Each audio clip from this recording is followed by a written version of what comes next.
আসসালামু আলাইকুম সবাইকে। আমরা লাইভে চলে আসলাম। আমাদের আজকের লাইভের টপিকটা খুবই ইন্টারেস্টিং একটা টপিক। দেশের সফটওয়্যার কোম্পানিতে যদি আমরা জুনিয়র পজিশনে যদি জব পেতে চাই তাহলে কিভাবে প্রস্তুতি নিতে পারি, আমরা একদম র মার্কেট ডেটা আজকে জানবো। আমাদের সাথে আজকে আছেন খুবই স্পেশাল একজন গেস্ট, আমার ইউনিভার্সিটির বড় ভাই। একটু পরে আপনাদেরকে তার সাথে পরিচয় করিয়ে দিব। সো যারা যারা জয়েন করছেন, যেখান থেকে জয়েন করেছেন, একটু আমাকে জানান কমেন্ট সেকশনে আপনারা কে কোথা থেকে জয়েন করেছেন, এবং এই পার্টিকুলার টপিকে যদি আপনাদের কোনো কোশ্চেন থাকে সেই কোশ্চেনটা জানাতেও ভুলবেন না। দেখতে পাচ্ছি বেশ কয়েকজন অলরেডি জয়েন করে ফেলছেন। আমরা একটু সবাই জানাতে থাকি যে আমরা কে কোত্থেকে জয়েন করছি, এন্ড দেন হচ্ছে আমরা আমাদের আজকে আলোচনার যে মেইন টপিক আমাদের স্পেশাল গেস্টের সাথে, সেটা আমরা স্টার্ট করে দিব। ওকে, আচ্ছা। সো দেরি না করি, আমি জানি আপনারা আমার বকবকানি শুনতে আসলে আসেন নাই, আপনারা আসছেন দেশের সফটওয়্যার কোম্পানিতে। লোকাল মার্কেটে যেসব সফটওয়্যার কোম্পানি আছে সেখানে যদি আমরা জব পেতে চাই তাহলে আসলে কিভাবে আমরা প্রিপারেশন নিব। অলরেডি মাইদুল ভাই কমেন্ট করে ফেলছেন, গ্রেট। ওকে, সো দেরি না করে আমি আমাদের আজকের স্পেশাল গেস্ট, আপনারা এমএফএস কোম্পানি বিকাশকে আই থিঙ্ক সবাই চিনি, বিকাশের lead software engineer Mustafizur Rahman ভাইকে আমাদের স্ক্রিনে ডেকে নিচ্ছি। আসসালামু আলাইকুম ভাই, কি অবস্থা ভাই, কেমন আছেন? ওয়ালাইকুম আসসালাম ভাই, আছি ভালো আলহামদুলিল্লাহ। আপনারা সবাই ভালো আছেন? এই তো ভাই, আলহামদুলিল্লাহ ভাই, খুবই খুবই খুবই ভালো আছি, এবং আজকে আপনার সাথে এরকম একটা সেশনে অ্যাটেন্ড করতে পারছি, এই জন্য আরো বেশি ভালো লাগতেছে আর কি ভাই। সো ভাই, একটু যদি আগে আপনার সম্পর্কে যদি একটু জানতে পারতাম যে আপনার রিসেন্ট ব্যস্ততা কেমন, এবং we are grateful to you যে আপনি হচ্ছে একটা কি বলতে পারি যে আনকমফোর্টেবল সিচুয়েশনের মধ্যে হয়তো বা আছেন, হসপিটাল থেকে তো এটার জন্য এবং ওয়ার্ক ফ্রম হোম এর সাথে যারা পরিচিত তাদের সাথে যে কোনো সিচুয়েশন আসলে অ্যাডজাস্টেবল। কারণ আমরা যখন প্রোডাকশন লাইনে থাকি তখন আসলে যদি স্পেসিফিকলি প্রোডাকশন সার্ভারে বা প্রোডাকশন অ্যাপ সাইটে কোনো কিছু হয়, তার জন্য আসলে কোনো এক্সকিউজ নাই। I have to fix it right now, so এটা সাথে সাথে ফিক্স হতে হবে। সো ওই রিকোয়ারমেন্টে থাকার পরে সবকিছুই কমফোর্ট জোনে চলে আসে যদি ওইটাতে একবার মানুষ অ্যাডজাস্টেড হয়ে যায়। তারপরে আমাদের তো সফটওয়্যার সেকশনের আরেকটা স্পেসিফিক একটা স্ট্রিম আছে, সেটা হচ্ছে আপনার ডেভঅপস। সো ডেভঅপস অপারেশন যারা থাকে তাদের লাইফটা আরেকটু হয়, হেস্টি হয়।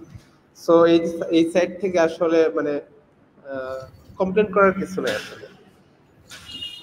বুঝতে পারছি ভাই, বুঝতে পারছি। এন্ড যে কোনো সিচুয়েশনে ইউ আর অলওয়েজ অন আর কি, রাইট? এই তো। ওকে, সো ভাই একটু যদি হচ্ছে ভাই আপনার বর্তমান হচ্ছে কাজের ব্যস্ততা বা কি কি টাইপের কাজ করতেন যদি কোনো যদি শেয়ার করতে পারেন, আপনার ওয়েবসাইট থেকে যদি কোনো রকম কোনো কনফিডেন্সিয়ালিটি যদি না থাকে, যদি একটু আমাদের সাথে শেয়ার করতেন। ব্যস্ততা কেমন যাচ্ছে? আমার তো ব্যস্ততা মোটামুটি ভালোই। মেইনলি আমরা ট্রাই করি বিকাশ এন্ড থেকে নতুন নতুন সার্ভিস, নতুন নতুন ফিচার আমাদের এন্ড ইউজারকে প্রোভাইড করার জন্য। তো মেইনলি আসলে আমরা যেই রিসেন্ট যেই ফিচারটাতে আমরা ডেভেলপ করছি, মানে আমার টিম ডেভেলপ করছে, সেটা হচ্ছে ইউথ রেজিস্ট্রেশন, যেটা অলরেডি আমরা মার্কেটে একটা কমার্শিয়ালি ইয়েতে দিয়েছি, প্রচারণায় দিয়েছি। তো ওই পার্সপেক্টিভ থেকে বললে ইউথ রেজিস্ট্রেশনটা কাস্টমার অ্যাপের জন্য লাস্ট কোয়ার্টারে আমাদের একটা বিগেস্ট মাইলস্টোন বলতে পারি, যেটা আমাদের কাস্টমার অ্যাকুইজিশনে সহায়তা করতেছিল। সেইটার ফ্রন্ট এন্ড পার্সপেক্টিভটা এবং আর্কিটেকচার পার্সপেক্টিভ থেকে আমার কিছু কন্ট্রিবিউশন আছে, আমার টিমের বেশ কিছু ডেভেলপমেন্ট পার্সপেক্টিভ আছে। তো ওই ব্যস্ততা আমরা মোটামুটি করতে পারছি, ওভারকাম করতে পারছি। নেক্সট যেই আমাদের ব্যস্ততাটা আছে এবং আমরা যেটা নিয়ে বিজি, সেটা হচ্ছে এজেন্ট পয়েন্টের থ্রুতে আমরা ইউথদেরকে রেজিস্টার করাতে চাই। এরকম একটা প্রসিডিওরে আমরা আগাচ্ছি, যাতে আমাদের যে আন্ডার 18 ইউজার বেজ আছে, যাদের age actually 14 to 18 years old, তাদেরকে আমরা এজেন্টের থ্রুতে, মানে বিকাশের যে এজেন্ট পয়েন্টগুলো আছে সেখান থেকে তাদেরকে রেজিস্টার করাবো। এটা নিয়ে আমি মেইনলি এখন ফোকাসড। এবং আমাদের যে ফেস রিকগনিশন সিস্টেমটা আছে, যেটা আমাদের ফেস ফিচার বায়োমেট্রিক্সের সাথে খুবই কানেক্টেড, যে একটা অথেন্টিক ইউজার আসছে, সে হচ্ছে তার মতো করে তার ফেস বায়োমেট্রিক দিয়ে লগ ইন করতেছে, পিন রিসেট করতেছে। এইখানে আমাদের একটা স্পেসিফিক সার্ভিস ইমপ্রুভমেন্ট আছে, সেইটাতেও আমি বিজি। জাস্ট কনফিডেন্সিয়ালের কারণে ওইটার আর্কিটেকচার বা আরেকটু ডিপ ডাউনে আমি যেতে পারতেছি না। তো দ্যাটস অল, এই দুটো দিয়ে আমি মেইনলি বিজি আছি এখন। গ্রেট ভাই। এমনিতে ভাই বাংলাদেশে যতগুলো প্রোডাক্ট আছে, তো স্বাভাবিকভাবে এটা আমি অন্তত ফিল করি যে বিকাশের প্রোডাক্ট আসলে মানে চালায় খুব আরাম আর কি ভাই। মানে ওদের টেকনোলজি বলেন সবকিছুই বলেন, and you are leading the team, মানে এটা আসলে খুবই খুবই প্রশংসার দাবি রাখে আর কি। সো ভাই আমরা হচ্ছে মোটামুটি আমাদের এটা হচ্ছে আমরা মোটামুটি রেডি করে ফেলছি। সো এখন হচ্ছে আমরা একটু হয়তো ডিটেইলসে বেসিক্যালি যাবো আর কি। সো বেসিক্যালি আমাদের আজকের আলোচনার যে টপিকটা সেটা হচ্ছে আসলে লোকাল মার্কেটে যে বা লোকাল যে সফটওয়্যার কোম্পানিগুলো আছে সেখানে কোনো একজন হচ্ছে আমরা বিগিনারও বলতে পারি, তাকে আমরা আবার হচ্ছে এরকম বলতে পারি যে সে পুরো একটা স্কিল হয়তো বা সে ডেভেলপ করছে সফটওয়্যার ইন্ডাস্ট্রির জন্য, এন্ড সে চাইতেছে আসলে হচ্ছে জব পাওয়ার জন্য আর কি। সো এই জায়গাতে হচ্ছে ভাই কমন কিছু কোশ্চেন আমরা সবসময় আসলে হচ্ছে ফেস করে থাকি, এবং সেই কোশ্চেনগুলোর ফার্স্টেই সেই কোশ্চেনগুলো আনসার একটু আপনার কাছ থেকে আমরা জেনে নিতে চাচ্ছি আর কি। তো ফার্স্ট যে কোশ্চেন একটু আপনার কাছে আমি করতে চাচ্ছি সেটা হচ্ছে ভাই যে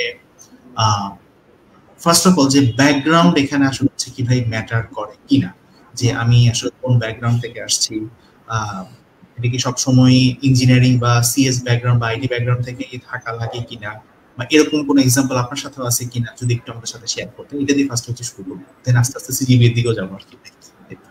আচ্ছা, যদি খুব প্রিসাইসলি বলি, মানুষের কিছু হিউম্যান নেচার থাকে যে স্বজাতি বোধ। সো এটা একটা সাইকোলজিক্যাল প্রবলেম। আসলে যদি টেকনিক্যালি চিন্তা করি, ডিফারেন্ট ব্যাকগ্রাউন্ড আসলে ম্যাটার করা উচিত না, বাট সাইকোলজিক্যালি আমরা অনেক সময় ডাউন থাকি, এবং বাংলাদেশ বিশেষ করে সাউথ ইন্ডিয়ান এই রিজিয়নটা আরেকটু বেশি ডাউন থাকি। সো আমরা ওই কনফিডেন্সটা গেইন করতে পারি না যে সে ইংলিশ অনার্স মাস্টার্স করছে, সোশ্যাল সায়েন্সে অনার্স মাস্টার্স করছে, he is trying to adapt with computer science. এটা আমরা সহজে বিলিভ করতে চাই না। কিন্তু আমার কাছে টেকনিক্যালি কোনো প্রবলেম নাই, ইভেন আমরা পাইছিও এরকম যে আমাদের সাথে কাজ করে, বাট তার সিএস ব্যাকগ্রাউন্ড না, but he is doing fine. So ওই জায়গাটাতে প্রুফ করার অনেক বেশি চ্যালেঞ্জ থাকে। সো সিএস ব্যাকগ্রাউন্ডের জন্য ওই জিনিসটা হচ্ছে একটু ইয়া থাকে আর কি, ফাস্ট ফরওয়ার্ড থাকে। আর তাদের জন্য ওই পর্যন্ত ওই গ্যাপটা পূরণ করে এসে তারপরে তাদের লেভেলে আসার পরে হইতেছে আমাদের কম্পিট করতে হয়। এই জায়গাটা একটা চ্যালেঞ্জিং, কিন্তু এটা আসলে যারা রিক্রুটার বা যারা এমপ্লয়ার তাদের ক্ষেত্রেও এই জিনিসটাকে একটু মানে অ্যাডজাস্ট করাটা একটু টাফ হয়ে যায়। সো ওই জায়গায় ডিফারেন্স আছে আর কি। বুঝতে পারছি ভাই। এরপর যদি আমরা একটু যাই, সেটা হচ্ছে ভাই একাডেমিক ব্যাকগ্রাউন্ডের যে রেজাল্ট, এইটা আসলে হচ্ছে ভাই কতটুকু ইম্পর্টেন্ট আপনার চোখে আর কি, বা আপনার যে আশপাশ বা আপনার যে ইকোসিস্টেম। এই ক্ষেত্রে হইতেছে আমরা যেটা করি যে ধরেন আমরা যখন সিভি সর্ট আউট করতেছি বা সিভি কে আমরা স্ক্রুটিনাইজ করতেছি, সেই ক্ষেত্রে আমরা হচ্ছে যদি সিএস ব্যাকগ্রাউন্ড পাই অথবা হচ্ছে নন সিএস ব্যাকগ্রাউন্ড পাই, সেক্ষেত্রে আমরা যে জিনিসগুলা ফোকাস করি তার স্কিল সেটে ডাটা স্ট্রাকচার রিলেটেড কি পরিমাণ ওয়েট গেইন হয়েছে, এটা আমরা খুব ইন্টারেস্টিংলি ফোকাস করার ট্রাই করি। কারণ হচ্ছে হোয়াট এভার হিজ ব্যাকগ্রাউন্ড, যদি সে প্রোগ্রামিং স্কিলগুলো ভালো করে সাজায় নিয়ে আসতে পারে সিভিতে, এবং হচ্ছে তার অ্যালগরিদমে রিয়েলি একটা গ্র্যাপস থাকে, যেটা দিয়ে আমরা ইজিলি আন্ডারস্ট্যান্ড করতে পারি যে না, তাকে যদি আমরা ইন্টারভিউর জন্য কল করি বা তার সাথে যদি আমরা ডিসকাস করি, সেক্ষেত্রে হয়তো আমরা কিছু শিখবো, তার জন্য একটা জব অপরচুনিটি থাকতে পারে। আমরা ওইভাবে চিন্তা করি। তো সেই ক্ষেত্রে ধরা হ্যাকার র্যাঙ্কের কিছু প্রোফাইল থাকতে পারে বা কোঅর্ডিনেটর প্রোফাইল থাকতে পারে, অথবা তার কিছু রিসার্চ ব্যাকগ্রাউন্ড থাকতে পারে। এই জিনিসগুলো আসলে একটু প্লাস হিসেবে কনসিডার করা হয়। তো আসলে যারা ফ্রেশার তাদের জন্য তো এই প্যারামিটারগুলো ছাড়া সর্ট আউট করার কোনো প্যারামিটার নাই, রেদার দেন হচ্ছে তার CS background and academic result. বুঝতে পারছি ভাই, বুঝতে পারছি। এই জায়গা থেকে যদি ভাই আরেকটু ইয়েতে যাই, সেটা হচ্ছে যখন আপনারা বিকাশে যখন হচ্ছে ভাই বেসিক্যালি যখন আপনারা হায়ারটা করেন বা হায়ারিংটা করেন, ওইখানে কি আপনার টেক স্ট্যাক কি হচ্ছে ভাই ফোকাস করেন, লাইক হচ্ছে অমুকে তমুক মানে স্ট্যাক থেকে আসছে, তমুকে সমুক স্ট্যাকে তার হয়তো এক্সপার্টাইজ বেশি, এই জায়গাটা কি হচ্ছে ভাই দেখেন কিনা? আচ্ছা, এটা একটা নাইস কোশ্চেন। এটা আসলে যখন হচ্ছে আমরা সিভিটা সর্ট আউট করি যে আমার টিমে আমি ফ্রন্ট এন্ডের লোক নিচ্ছি, সেক্ষেত্রে হচ্ছে যে সাপোজ আমার ফ্লাটার টেক স্টেক লাগবে, বা আমার হচ্ছে আইওএস লাগবে, আমার হচ্ছে অ্যান্ড্রয়েড লাগবে, কোটলিন লাগবে। যখন আমি সিভিটা সর্ট আউট করতেছি সেই ক্ষেত্রে টেকনোলজিটা ফ্যাক্ট, কিন্তু যখন আমি তাকে আমার ইন্টারভিউর পাইপলাইনে ঢোকাচ্ছি তখন কিন্তু আমার ফার্স্ট প্রায়োরিটি থাকবে সে data structure, object oriented programming এবং এক্সপিরিয়েন্সের লেভেল অনুযায়ী তার হচ্ছে ডিজাইন প্যাটার্ন এবং কোডের স্ট্রাকচার কেমন, এবং সে হচ্ছে আমাদের অ্যাজাইল মেথোডোলজির সাথে কতটুকু কমপ্লায়েন্স, এবং তার থিঙ্কিং ক্যাপাবিলিটিটা হচ্ছে যে আমাদের অ্যাজাইল প্রসেসের সাথে অ্যালাইন্ড কিনা, এই জিনিসগুলো আমরা তখন বেশি ফোকাস করি। সেই ক্ষেত্রে প্রথম থেকে আমরা অবশ্যই তার ডাটা স্ট্রাকচারগুলো কি পজিশন, তার কি পারফরমেন্স, সেটা তো একটা জাজমেন্টে চাইতে হয়। দেন হচ্ছে তার ওপি স্ট্রাকচারটা ধরতে হয়, যে তার ক্লাস ডিজাইন করাটা কতটা ইজি, রিউজেবল কোড ইমপ্লিমেন্ট করা কতটা ইউজেবল, এবং সে হচ্ছে অনেক সময় দেখা গেল কোড রিভিউও করতে হয়, কোড রিভিউ করার ক্ষেত্রে সে কতটুকু এক্সপার্ট, এই জিনিসগুলো আমরা একটু বের করার ট্রাই করি। বাট কোড রিভিউ বা আরেকটু অ্যাডভান্স লেভেলে যতটুকু যাই সেটা হচ্ছে good to have, but basic সাইডটা হচ্ছে ডাটা স্ট্রাকচার এবং হচ্ছে অ্যালগরিদম রিলেটেড প্রবলেমগুলো আসলে আমরা একটু খুব প্রিসাইসলি ধরার ট্রাই করি, যাতে আমরা কোয়ালিটিতে কোনো কম্প্রোমাইজেশন না যাই। বুঝতে পারছি ভাই, বুঝতে পারছি। আচ্ছা, এবার যদি মানে শুধু একটু যদি ভাই, যেহেতু বিকাশ বাংলাদেশের একদম লিডিং একটা কোম্পানি, বাংলাদেশ বলবো না, সম্ভবত হচ্ছে পুরা সাউথ এশিয়া বা সাউথ ইস্ট এশিয়া রিজনের মধ্যে হয়তো বা একদম টপ লেভেল একটা কোম্পানি।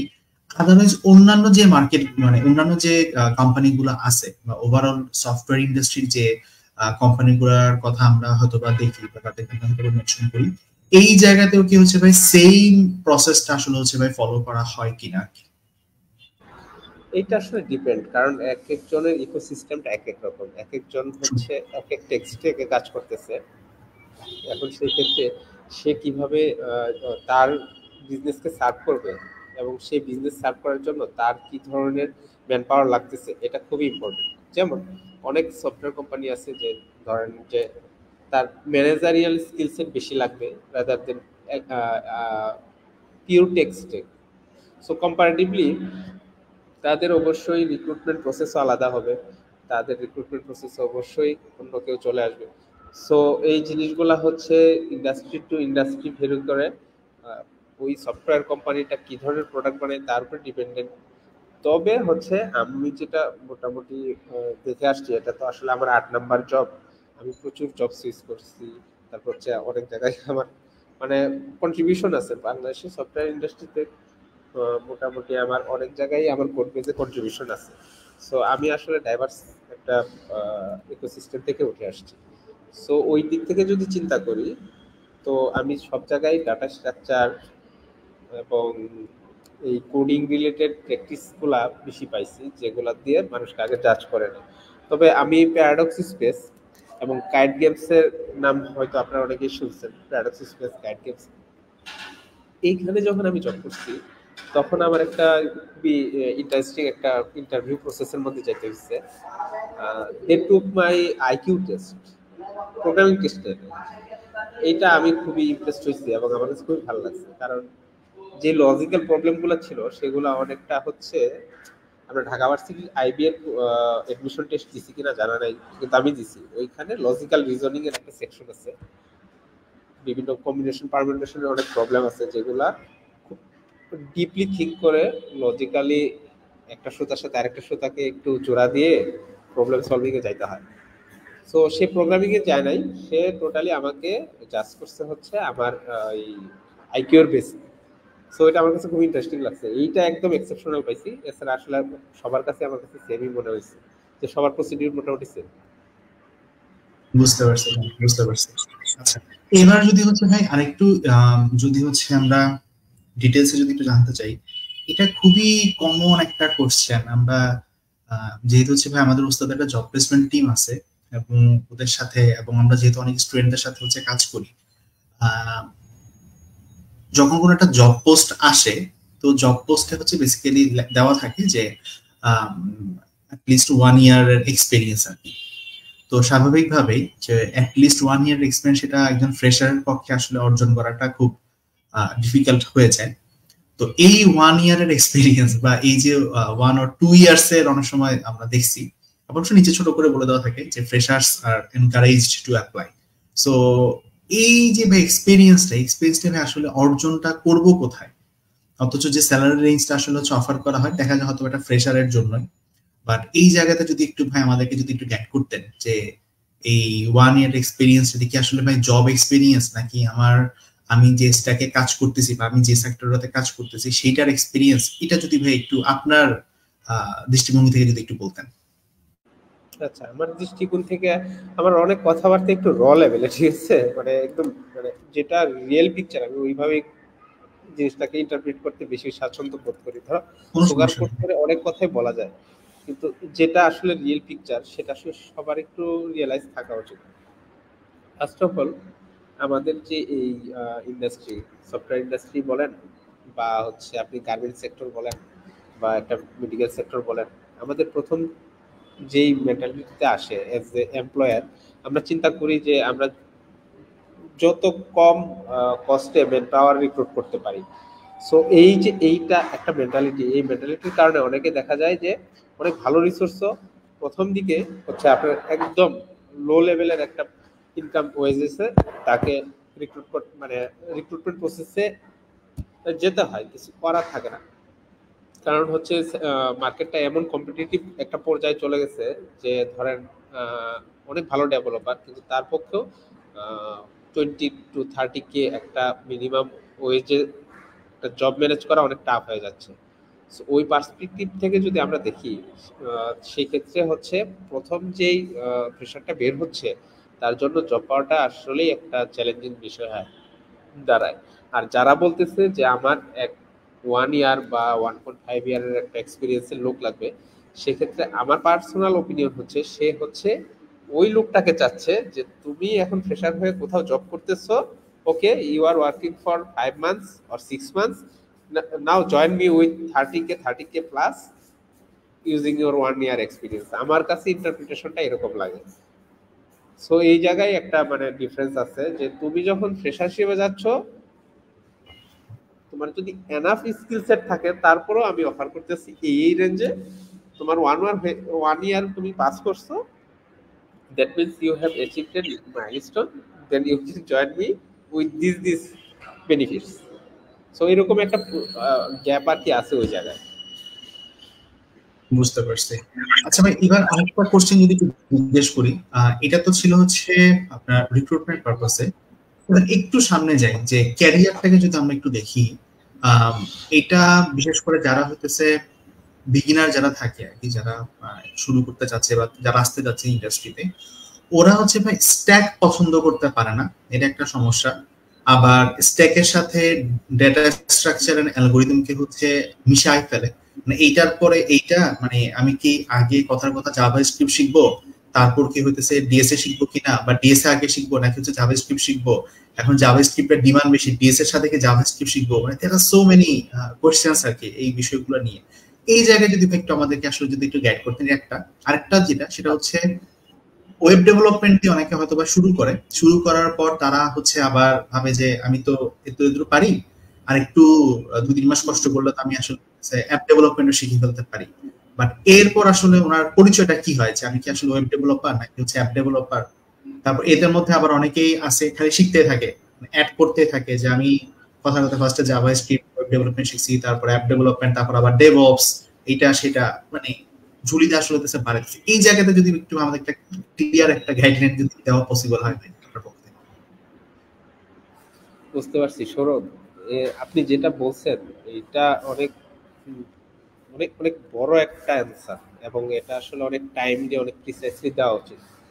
কারণ হচ্ছে কি, আমি একটু গুছাই নিই এই প্রশ্নের উত্তরটা, আসলে এইভাবে আসা উচিত যে আমরা যেইভাবে থিঙ্ক করি, আমাদের থিঙ্কিং প্রসিডিউর, এই থিঙ্কিং প্রসিডিউরের সাথে হচ্ছে আমাদের যে গোলটা, what I want to be, এটার ভিতরে একটা বিশাল গ্যাপ থাকে। যারা সফটওয়্যার ডেভেলপার আছে তাদের মধ্যে বেশ কিছু ফ্যান্টাসি থাকে, আমার একটা কোম্পানি হবে, আমি এই করব, আমি সুপার ডুপার অ্যালগোরিদম, যেহেতু আমি ভার্সিটিতে প্র্যাকটিস করে আসছি, আমি ওই রিলেটেড একটা প্রবলেম সলভ করব। তখন হয় কি যে ডেভেলপারদের তখন একটু হয়ে যায়, মানে এটা আমি বলবো যে তার জন্য একটু ব্যারিয়ার হয়ে যায়।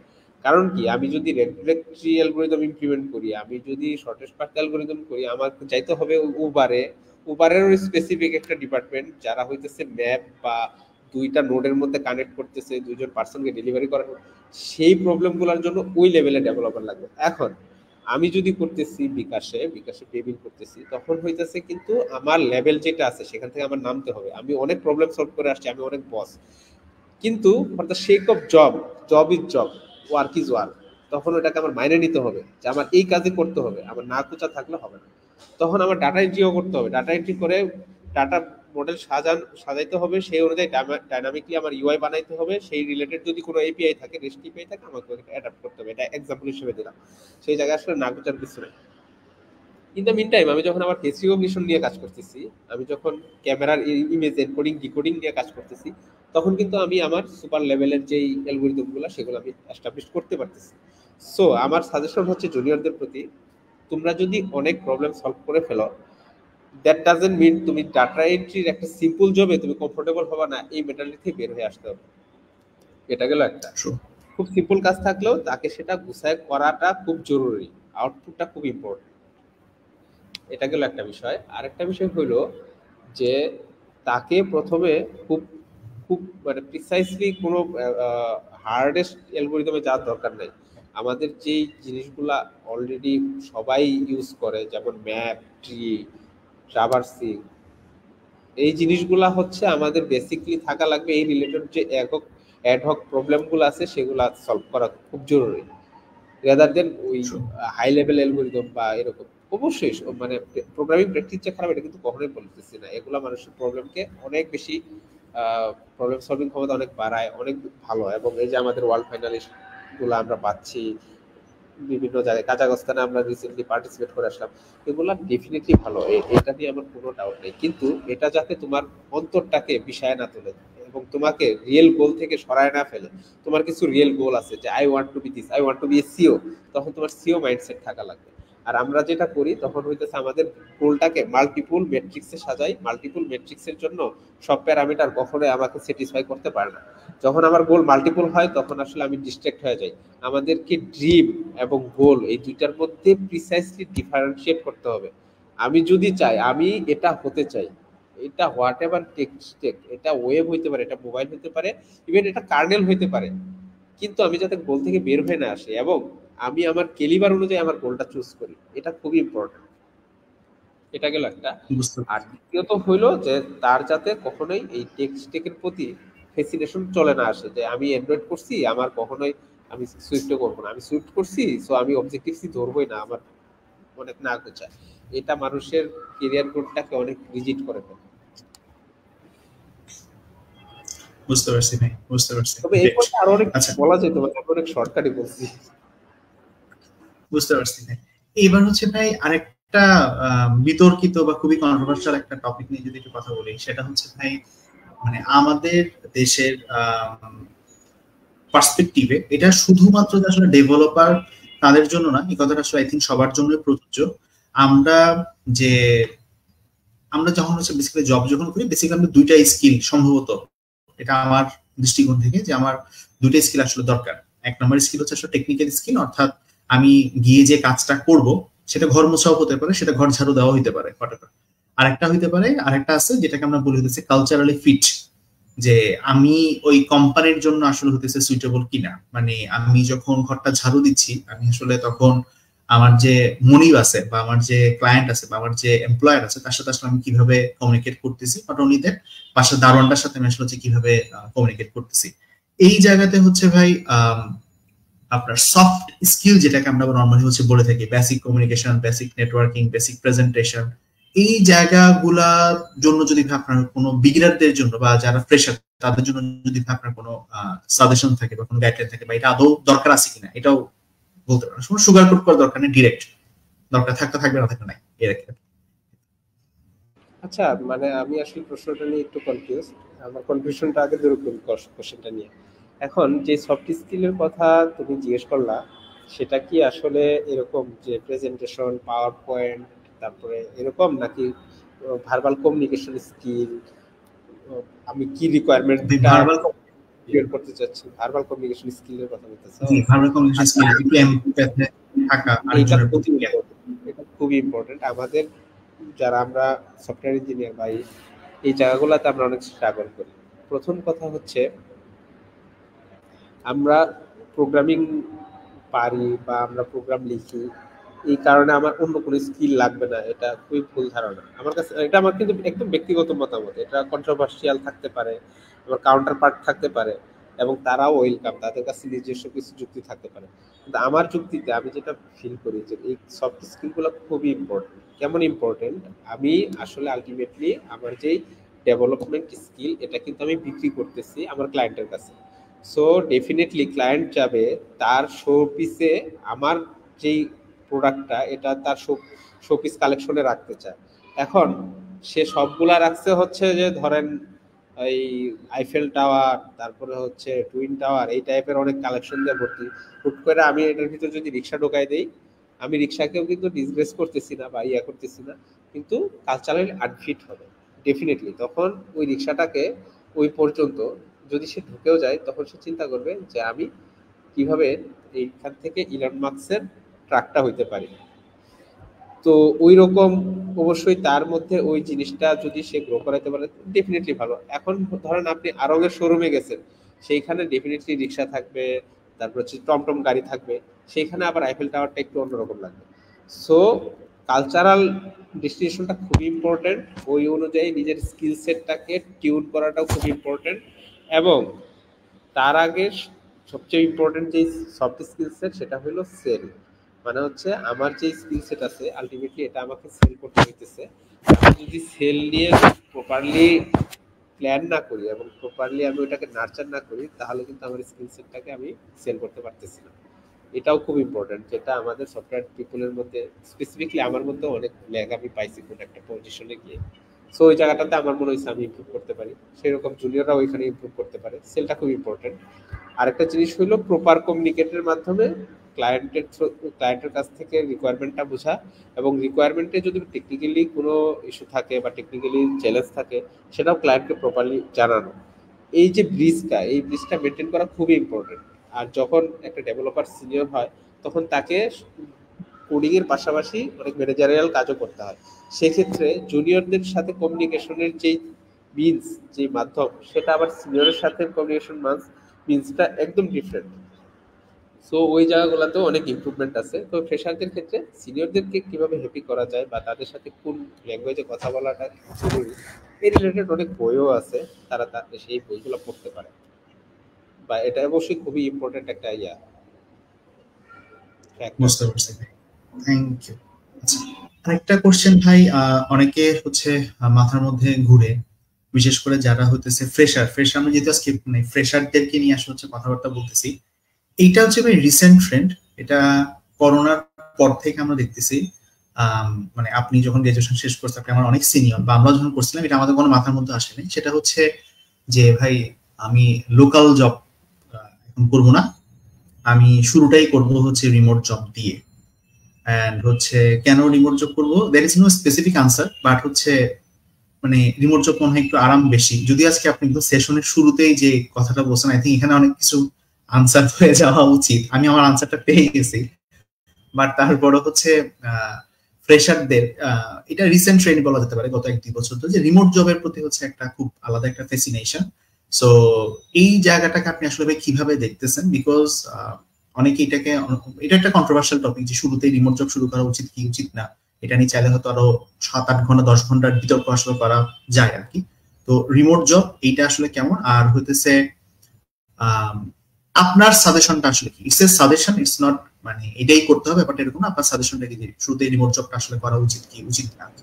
এটা ইন্টার্নশিপের ক্ষেত্রে প্রযোজ্য ভাই, ইন্টার্নশিপের ক্ষেত্রে আমি এখানে যা বলছি মোটামুটি সবই আমার পার্সোনাল সাজেশন এবং পার্সোনাল ওপিনিয়ন, এবং আদার অনেক ওপিনিয়ন থাকতে পারে আমার কন্ট্রোভার্সিয়াল বা আমার সাথে কাউন্টার হবে এরকম, এবং দে আর ওয়েলকাম, কারণ সবারই পার্সপেক্টিভ আলাদা, সবার লাইফের গোল আলাদা, এবং সবার থিঙ্কিং প্রসেসও আলাদা। আচ্ছা ঠিক আছে, এখন রিমোট জব যদি আমরা একটা ফ্রেশারের ক্ষেত্রে চিন্তা করি, এইটা একটু কেন জানি মনে হয় মানে অনেকটাই হয়ে যায় একটু ডিস্ট্রাকটিভ চিন্তা ভাবনা। কারণ কি, যদি হয় অ্যাডজাস্ট হলে তো ভালো, কিন্তু অনেক সময় দেখা গেল আমার ক্ষেত্রে যেটা হয়েছে, আমি যে জুনিয়র গুলাকে আমি আমার টিমে নেই, তাদেরকে আমি ওইভাবে নার্চার করে আমার মতো আরেকটা মুস্তাফিজুর করার ট্রাই করি। রিমোট জবে না এই কমিউনিকেশন এস্টাবলিশ করাটা একটু টাফ। সো এই পার্সপেক্টিভ থেকে আমার কাছে মনে হয়েছে একটা জুনিয়রের যেহেতু তার সিনিয়রের সাথে অনেক কাজ করার স্কোপ আছে, তার অনেক ডেডিকেশন দেওয়ার স্কোপ আছে, সে একটা সার্টেন লেভেলের স্কিল সেট গেইন করে নিয়ে যে প্রোডাকশন সার্ভার কিভাবে রান হয়, প্রোডাক্টটা কিভাবে বিহেভ করে, এই ক্লিয়ার পিকচারটা অ্যাটলিস্ট একটা লেভেল পর্যন্ত সে যদি পায়, তখন কিন্তু তার জন্য কমিউনিকেশন বলেন, রিকোয়ারমেন্ট অ্যানালাইসিস বলেন, বা আদার্স যে কোনো প্রোগ্রামিং রিলেটেড স্কিল সেটের তার যদি প্রবলেম থাকে, তখন সে থিঙ্ক করার প্রসেসটা বুঝতে পারে যে আমি এই স্টেপ নিলে এই জিনিসটা এইভাবে সলভ করা যেতে পারে, যেটা সবসময় আপনি হচ্ছে গুগলে পাবেন না বা চ্যাট জিপিটিতে পাওয়া যেতে পারে না। সো ওই জায়গায় এটাকে বলে হচ্ছে শিক্ষাগুরুর একটা প্রভাব, এরকম থাকে আর কি। এখন অনেকে আছে সুপার ট্যালেন্ট, তাদের হিসাব আলাদা। ধরেন 1000 জনে 5 জন হয় সুপার ট্যালেন্ট, কিন্তু আমার কনসার্ন তো ভাই 995 জনকে নিয়ে। যেহেতু বাংলাদেশে 17 কোটি লোক, সুপার ট্যালেন্টকে আপনি অবশ্যই অ্যাডমায়ার করবেন, এবং তারা সুপার ট্যালেন্ট, সে তার মতো ক্যারিয়ার গ্রোথ পাবে, এটাতে তার আপনার মানে কন্ট্রিবিউশন যা না করলো তার, সো তার জন্য রিমোটটা ইটস ওকে। বাট যারা ধরেন আমার মতো অ্যাভারেজ বা অ্যাভারেজ অ্যাবভ অ্যাভারেজ, তাদের জন্য আমার কাছে মনে হয়েছে যে তারা যদি একটু সুপারভিশনে থাকে প্রপার টেক লিডার আন্ডারে, এবং ওই কমিউনিকেশন স্কিল সেটগুলো গ্রো করে, এবং প্রবলেম সলভিং এর যে প্রসিডিউর আছে সেই অনুযায়ী ঠিক করতে পারে, তার জন্য পরবর্তীতে রিমোট জবটা অনেক ইজি হয়। একদম শুরুতেই রিমোট জব করাটা অনেক টাফ হয়ে যায়। সো এটা আসলে ডেমোগ্রাফিকলি আহ, একটা কোশ্চেন, যেটা আসলে এক একজনের জন্য এক একভাবে অ্যাপ্লিকেবল। বুঝতে পারছি ভাই। ভাই আমরা আমাদের সেশনের প্রায় লাস্টের দিকে চলে আসছি। লাস্ট আরেকটা কোশ্চেন একটু আপনাকে ভাই করতে যাচ্ছি, সেটা হচ্ছে ভাই, you lead a team of engineers আর কি। সো এই জায়গা থেকে যদি আপনাকে আমি জিজ্ঞেস করি যে ভাই আপনি আপনার টিমে কেমন জুনিয়র চান, এটা যদি একটু ভাই বলতেন, বোথ হচ্ছে টেকনিক্যাল অ্যাসপেক্ট থেকে, একই সাথে হচ্ছে ভাই আপনার কালচারালি ফিট বা যেটাই আমরা বলি কালচারাল অ্যাসপেক্ট থেকে আর কি।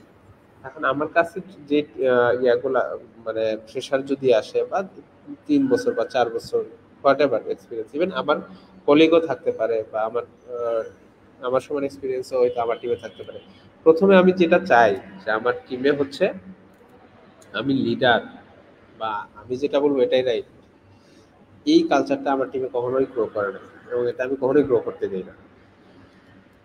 যে আমার সবচেয়ে জুনিয়র, যে এক্সপিরিয়েন্সও জুনিয়র, সেও আমার কোডটা রিভিউ করে, এবং আমি তাকে উইলিংলি বলি তুমি অবশ্যই এখানে ফিডব্যাক দিবা যদি ফিডব্যাক দেওয়ার হয়। এটা তোমার টেক লিড লিখছে বা এটা তোমার থেকে সিনিয়র একজন লিখছে তাই তুমি এটাতে রিভিউ দিবা না, এটা করাই যাবে না। সো আমি ওই মেন্টালিটিরই একটা জুনিয়রকে চাই ফার্স্ট অফ অল, এবং সে হচ্ছে যে কোনো মতবাদ দিতে পারে, এবং তার মতবাদকে আমাদের প্রপারলি রেসপেক্ট করতে হবে, সবার মতামতটাকে প্রপারলি রেসপেক্ট করতে হবে। আমি সবসময় এই ধরনের জুনিয়র চাই, এবং তার মধ্যে যদি প্রবলেম সলভিং এবং ওপি রিলেটেড একটা এভারেজ লেভেলও থাকে, তাকে অবশ্যই আমাদের গাইডেন্সের অনুযায়ী তাকে একটা লেভেল আমরা নিয়ে যেতে পারি। সো কালচারালি প্রথমে হচ্ছে আমাদের ওপেন মাইন্ডেড থাকতে হবে, সেকেন্ডলি হচ্ছে সে টেকনিক্যালি অ্যাবভ এভারেজ থাকলে। বুঝতে পারছি, বুঝতে পারছি, চমৎকার। সো আই থিঙ্ক আমার তো মোটামুটি যা যা কোশ্চেন ছিল মুস্তাফিজ ভাইয়ের কাছে, আই থিঙ্ক এই কোশ্চেন গুলো সবাই সবসময় করে, and we had the opportunity to ask Mustafiz ভাই, the lead software engineer of বিকাশ, এই কোশ্চেন গুলো আমরা ডিরেক্টলি আস্ক করতে পারছি, এবং ওনার কাছ থেকে একদম র আনসার গুলো বেসিক্যালি হচ্ছে পাইছি। মানে মানে আমি স্যাটিসফাইড। এখন আপনাদের যদি কারো কোনো কোশ্চেন যদি থেকে থাকে, feel free to ask, and আমরা চেষ্টা করব সেটা হচ্ছে মুস্তাফিজ ভাইকে করার জন্য আর কি। এই তো। আর এখন থেকে যদি কারো কোনো কোশ্চেন থাকে হচ্ছে বলতে পারেন। দেখতে পাচ্ছি আচ্ছা অলরেডি কোশ্চেন চলে আসছে। ওকে, নন সিএসসি অর স্ন্যাক তো চলতেছেই। আচ্ছা আচ্ছা, এটা একটা কোশ্চেন আছে যে বিকাশ কি ব্লকচেন দিয়ে ডেভেলপ করা কিনা। এটা যদি বিজনেস কনফিডেন্সিয়াল যদি না থাকে তাহলে হচ্ছে কি করতে পারেন। কোশ্চেনটা বুঝি নাই।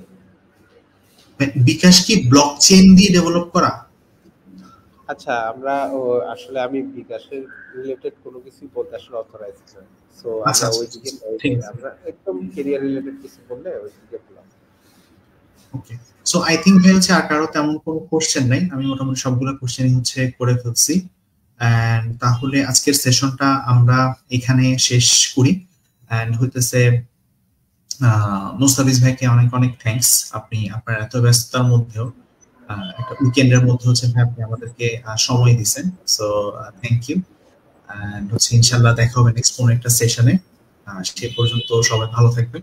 মুস্তাফিজ ভাইকে অনেক অনেক ধন্যবাদ আমাদেরকে সময় দেওয়ার জন্য।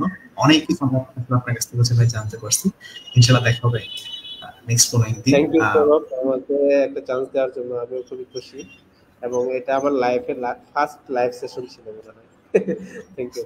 আচ্ছা আচ্ছা, ওকে ওকে, ঠিক আছে, থ্যাংক ইউ সো মাচ ভাই। আসসালামু আলাইকুম এন্ড গুড নাইট এভরিওয়ান। সবাই ভালো থাকবেন। আল্লাহ হাফেজ।